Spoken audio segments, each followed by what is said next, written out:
Hi everyone, this is Jim Davis with a really sweaty version of Bridging the Gap, where we bridge the gap between research and practice, digging through all the research and creating digestible nuggets for you to pick up and use in your day-to-day. Today's article is called Growth Mindset Tempers the Effects of Poverty on Academic Achievement. It's by the authors Claro, Paunescu, and Dweck. Carol Dweck, for those in a small circle, she's the biggest name in a small circle oftentimes.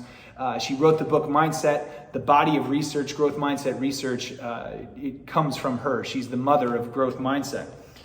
What I really like about this article, just on the front end, is it doesn't overprescribe the effect of growth mindset, but it does highlight it in an accurate way. And I'll take time to read some of their quotes so we can better understand this.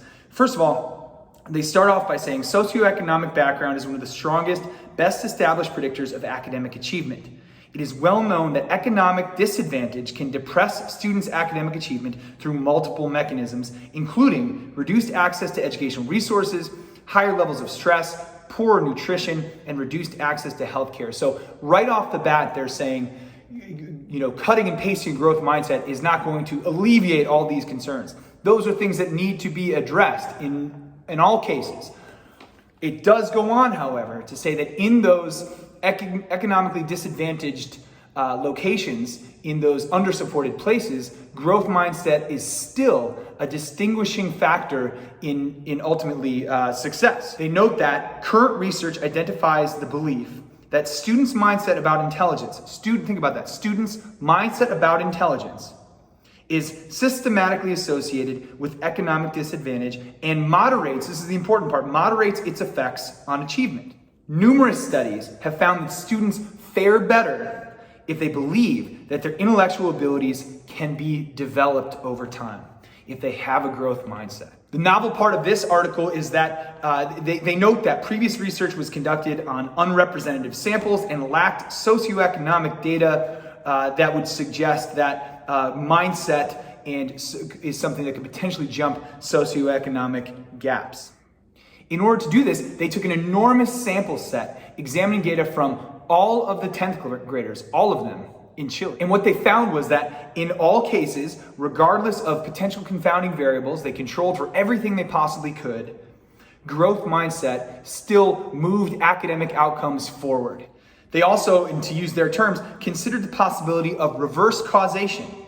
Perhaps doing well in school leads to a growth mindset rather than the other way around. Well, controlling for all of these, they ultimately came to the idea that their effect, quote, is not because of the fact that students who see themselves as doing well simply observe their academic growth and come to the conclusion that it can be developed. It is not related. It is true that even in an economically disadvantaged state, adopting a growth mindset moves academic outcomes forward. Try to prove this by balancing growth mindset off of fixed mindset, and they claim that for the first time to their knowledge, the relationship growth to fixed mindsets is comparably strong with that between family income and achievement, and holds true systemically across an entire nation's socioeconomic spectrum and across virtually all of its schools. It's such a profound finding. Regardless of socioeconomic state, which has historically been a major predictor of academic outcomes, controlling for all these variables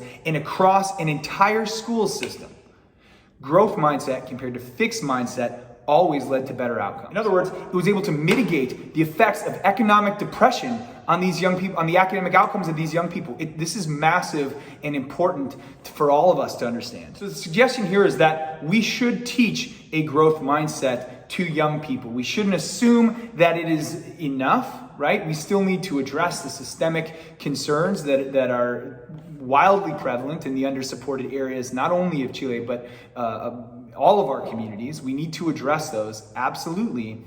But one way that we can support folks in those positions is by helping them onboard, cultivate, and maintain a growth mindset. So we should be teaching this in undersupported areas in schools all across the world.